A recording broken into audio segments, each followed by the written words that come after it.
Namaste students, I am Dr. Aziz Mohammed Khan and today I am going to discuss about the cytokines and their properties. तो पहले बात करते हैं cytokines. क्या होते हैं cytokines? Cytokines कुछ केमिकल मॉलिक्यूल्स होते हैं हमारी बॉडी में जो सेल सिग्नलिंग में हेल्प करते हैं। हमारी बॉडी में बहुत सारी सेल्स होती हैं जो इम्यून सिस्टम के लिए रेस्पॉन्सिबल होती है, जैसे B cell, T cell, macrophages, neutrophils, basophils, eosinophils और मास्ट सेल्स। तो साइटोकाइन्स की क्या करती है कि इन सेल्स के बीच में जब कोई कम्युनिकेशन पहुंचाना होता है तो वो आपस में एक दूसरे से कम्युनिकेट तो कर नहीं पाती है, तो कुछ रिसेप्टर्स होते हैं। ठीक है, साइटोकाइन्स उन रिसेप्टर्स पे बाइंड होते हैं और वो कम्युनिकेशन जो मैसेज होता है वो कम्युनिकेट करती है एक सेल से दूसरी सेल में। ये काम होता है साइटोकाइन्स का।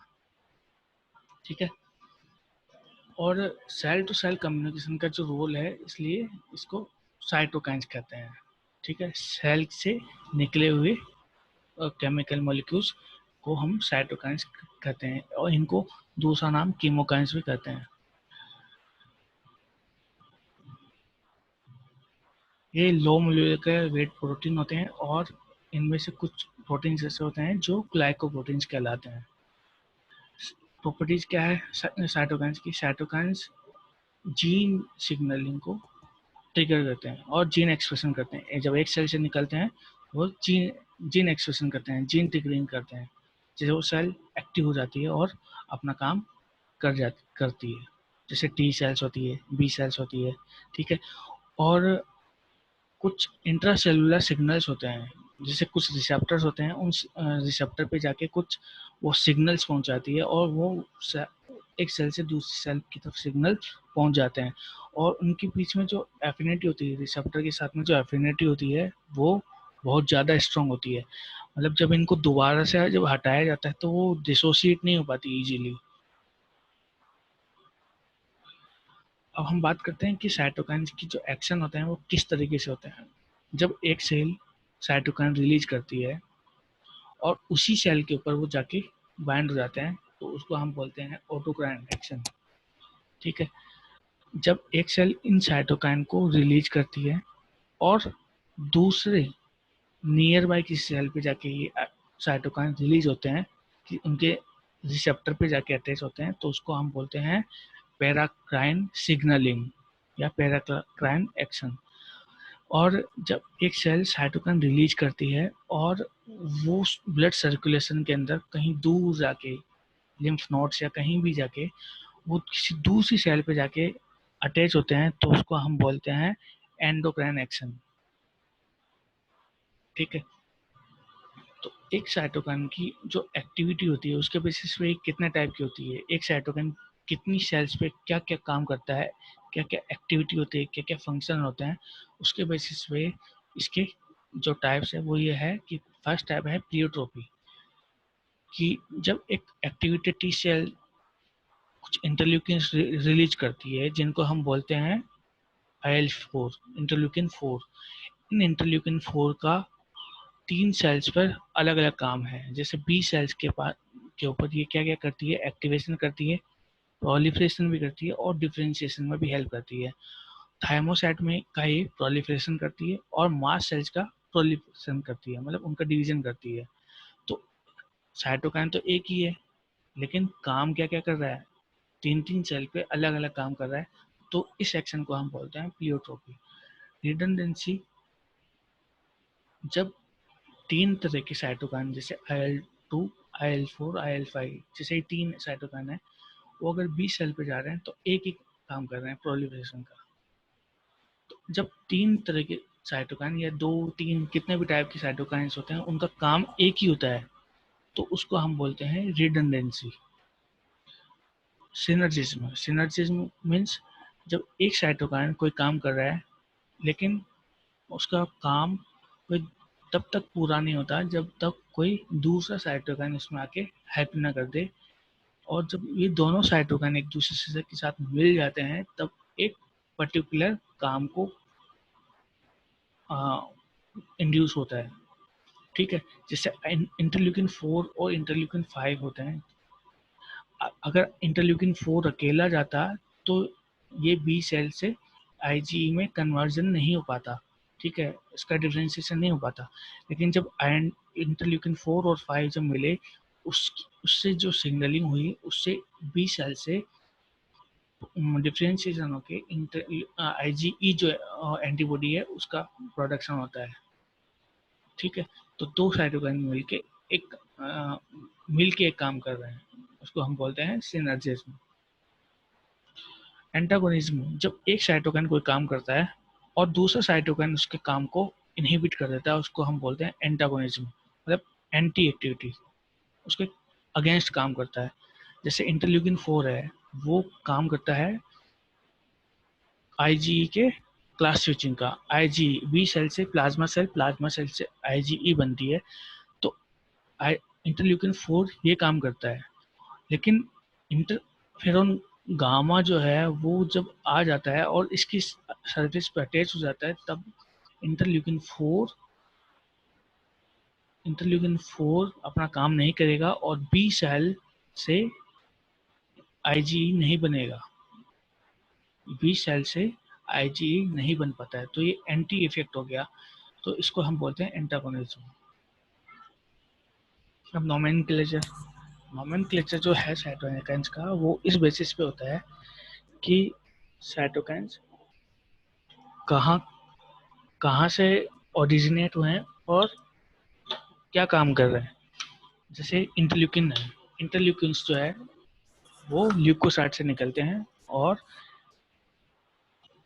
ये इंटरमीडिएट्स होते हैं, इसलिए इनको हम इंटरल्यूकिन्स कहते हैं, ठीक है। इंटरमीडिएट्स होते हैं इसलिए हम इनको इंटरल्यूकिन्स कहते हैं। लिम्फोकाइंस वो होते हैं जो लिम्फोसाइट से प्रोड्यूस होते हैं, इसलिए हम इनको लिम्फोकाइंस कहते हैं। मोनोकाइंस वो होते हैं जो मोनोसाइट से निकलते हैं, इसलिए हम इनको मोनोकाइंस कहते हैं।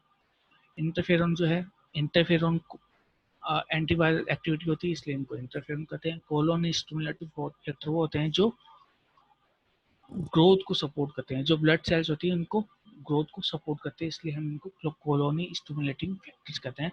और कीमोकाइंस जो होते हैं वो कीमोटैक्सिस एक्टिविटी करते हैं, इसलिए हम इनको कीमोकाइंस कहते हैं, ठीक है। ये तो होगा इनका नोमेनक्लेचर, और क्लासिफिकेशन भी है इनका इसी बेसिस पे है, ठीक है। सबका interleukins, lymphokines, monokines, interferon, colony stimulating factor और कीमोकाइंस का क्लासिफिकेशन जो साइटोकाइंस का है वो इसी बेसिस पे है, वर्किंग के बेसिस पे। तो हम पहले बात करते हैं लिम्फोकाइंस की। लिम्फोकाइंस वो होते हैं जो लिम्फोसाइट से सिक्रीट होते हैं, और वो मॉलिक्यूल्स होते हैं जो टी सेल्स के हेल्प के इम्यून रेस्पॉन्स जनरेट करते हैं। इनका काम क्या होता है, ये इम्यून सेल्स को अट्रैक्ट करते हैं और एक्टिविटी को इंक्रीज करते हैं। ये पूरी जो लिम्फोसाइट्स है वो जो सर्कुलेटरी सिस्टम में प्रेजेंट रहता है, और ये बी सेल वगैरह इनका प्रोडक्शन करता है, ठीक है। तो मेनली क्या है, ये इनका रोल जो होता है वो बी सेल का प्रोडक्शन, बी सेल से एंटीबॉडीज का प्रोडक्शन होता है, और लिम्फोसाइट से प्रोड्यूस होते हैं। और इनका मेन एक और काम यह है कि ये इम्यून सेल्स को अट्रैक्ट करते हैं। नेक्स्ट है मोनोकाइंस। मोनोकाइंस वो होते हैं जो मोनोसाइट से बनते हैं। मोनोसाइट बाद में मैक्रोफेजेस में कन्वर्ट हो जाती है, तो इनको जो मैक्रोफेजेस है चाहे मोनोकाइंस से, उनसे जो सिक्रिएट होते हैं उनको हम मोनोकाइंस कहते हैं, ठीक है। जैसे इंटरल्यूकिन 1 हो गए, ट्यूमोनेक्रोस हो गए, इनको हम मोनोकाइंस कहते हैं।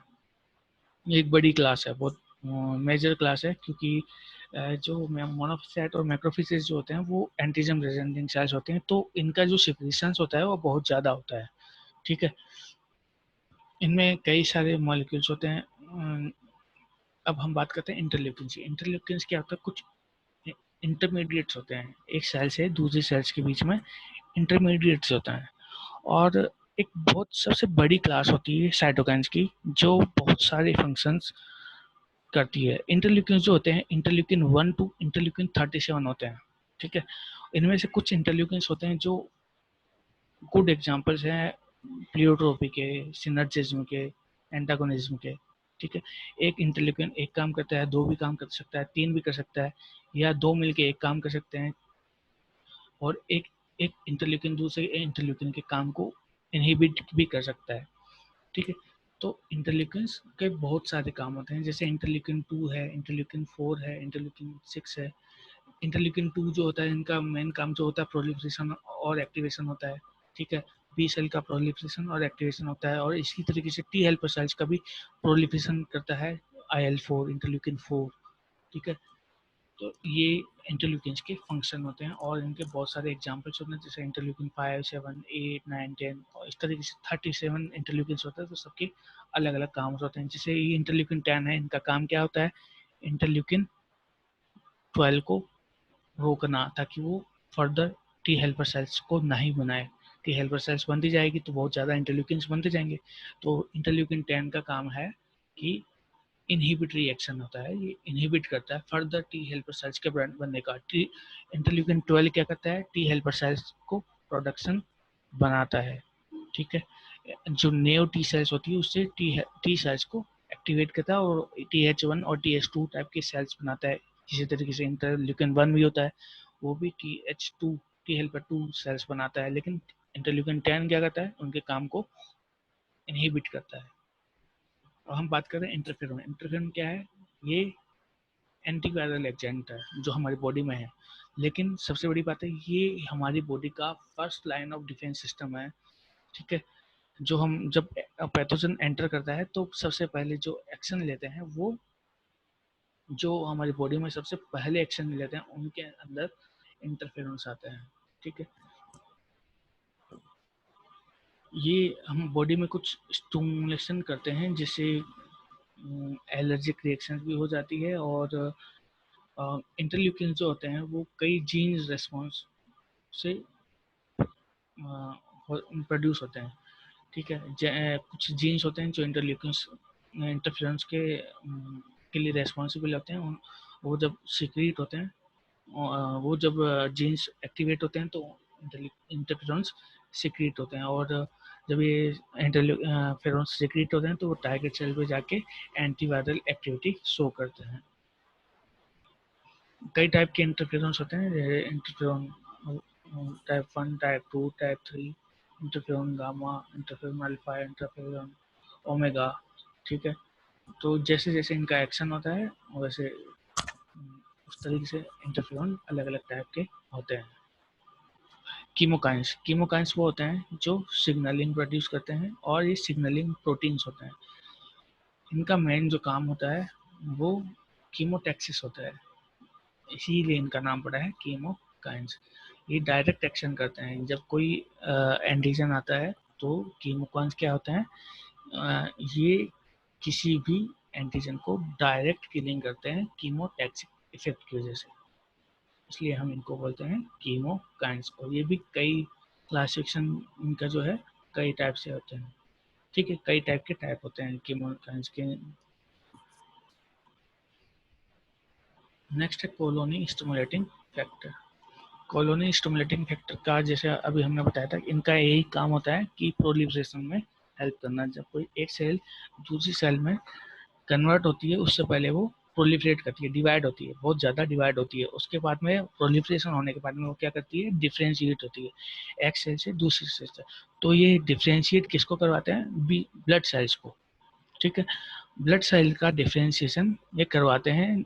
और जो मेन रोल जो है ब्लड सेल्स, जो हमारी इम्यून सेल्स होती है, वो ब्लड सेल्स होती है और ब्लड सेल से ओरिजिनेट होती है। तो कॉलोनी स्टिमुलेटिंग फैक्टर्स का जो रोल होता है वो हमारी इम्यून सेल्स के जनरेशन में हेल्प करता है।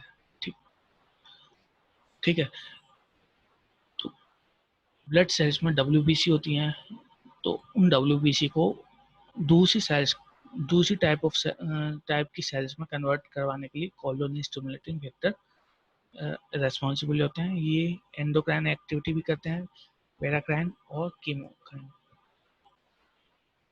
एंडोक्राइन मीन्स अदर से बहुत दूर किसी दूसरे लिम्फ नोड्स वगैरह में जाके वो सिक्रीट होके वहाँ पे भी सेल सिग्नलिंग करती है, या पास की सेल में भी ये सिग्नलिंग कर सकती है, या फिर जिस सेल्स जो सेल इनको रिलीज कर रही है जो सेल कॉलोनियल स्टिमुलेटिंग फैक्टर को रिलीज कर रहे हैं उन्हीं सेल्स के ऊपर भी बाइंड हो सकता है। ठीक है, इनके भी कई टाइप होते हैं, CSF कॉलोनियल स्टिमुलेटिंग फैक्टर 1, 2, 3। अब है tumour necrosis factor. Tumour necrosis factor जो होता है इनका काम होता है सेल डेथ, अपोप्टोसिस। तो ये वो साइटोकाइंस है जो सेल की डेथ करते हैं, किलिंग कर देते हैं। जब कोई सेल ओल्ड हो गई है, ठीक है, हर एक सेल की एक पर्टिकुलर एज होती है। तो हमारी बॉडी में अगर चाहे इम्यून सेल हो चाहे नॉर्मल सेल्स हो, हर एक सेल की एक पर्टिकुलर एज होती है। तो ट्यूमर नेक्रोसिस फैक्टर क्या करते हैं, जब एज हो जाती है किसी सेल की, जब वो ओल्ड हो जाती है, ठीक है, तब ये ट्यूमर नेक्रोसिस फैक्टर उस सेल का अपोप्टोसिस मतलब सेल डेथ करवाते हैं। तो ये सेल डेथ कौन करवाते हैं, इनके अंदर जो साइटोकाइंस प्रेजेंट है, ये जो साइटोकाइंस होते हैं वो सेल डेथ करवाते हैं, जिनको हम ट्यूमर नेक्रोसिस फैक्टर कहते हैं। कई कई टाइप के ट्यूमर नेक्रोसिस फैक्टर हो सकते हैं, जैसे TNF अल्फा, TNF बीटा, ठीक है। और ये कंबाइन एक्शन करते हैं, जैसे इंटरल्यूकिन होते हैं उनके साथ में मिलकर ये काम करते हैं। और इनहिबिटरी एक्टिविटी भी होती है इनकी। नेक्स्ट है टॉपिक है साइटोकाइन रिसेप्टर। साइटोकाइन रिसेप्टर जो होते हैं, किसी भी सेल की सरफेस के ऊपर कुछ रिसेप्टर प्रेजेंट होते हैं जिनके ऊपर जाके साइटोकाइन बाइंड होते हैं। जैसे T सेल होता है, B सेल होते हैं, उनकी सरफेस पे कुछ रिसेप्टर होते हैं जिन पे साइटोकाइन जाके बाइंड होते हैं। तो फर्स्ट जो है ये पिक्चर, इसमें जो दिख रहे हैं साइटोकाइन रिसेप्टर, वो है साइटोकाइन रिसेप्टर ऑफ इम्यूनोग्लोबुलिन फ्लैमोई।